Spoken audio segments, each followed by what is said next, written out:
Bonjour à tous une fois de plus. Le Royaume-Uni a commencé la semaine avec des grèves dans les secteurs de la santé, des transports et des services postaux, causant beaucoup de problèmes pour nos membres là-bas. Les États-Unis aussi ont eu leur lot de difficultés. Une tempête hivernale qualifiée d'historique en son genre a balayé 30 États, de l'État de Washington dans le nord-ouest à la Floride dans le sud-est.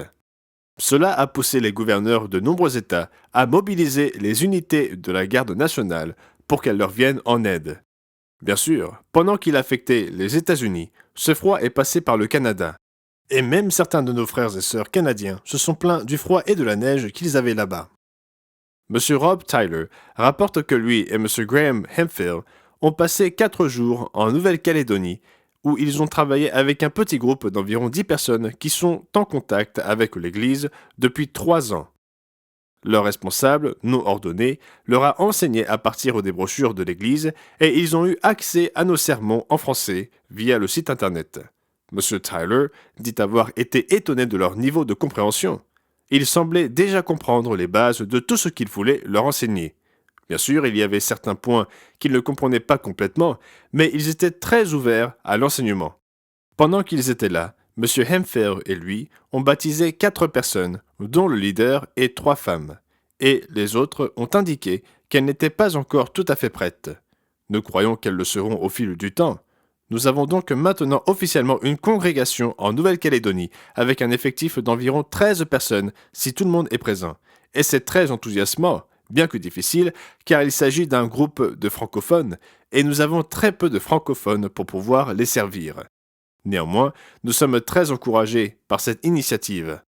M. Tyler a demandé à M. Hemphill de retourner en Nouvelle-Calédonie pour la Pâque afin de leur enseigner la manière de célébrer la Pâque et d'observer les jours saints. Nous avons réalisé quelques enregistrements cette semaine dans notre studio.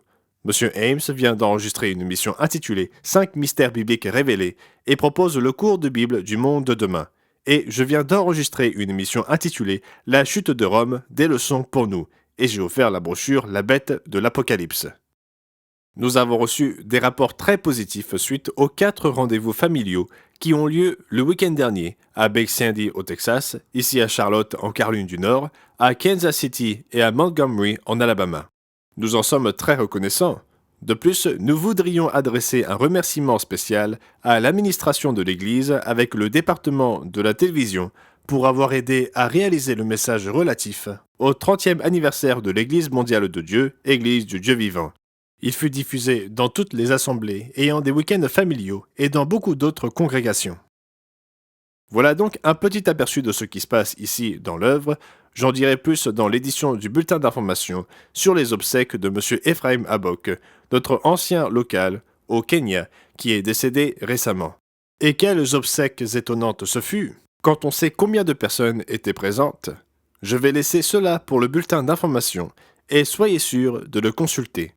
C'était donc Gérald Weston pour l'Église du Dieu vivant, pour la semaine se terminant le 31 décembre 2022. La prochaine fois que je vous parlerai, ce sera l'année prochaine. En attendant, j'espère que vous passerez un merveilleux sabbat.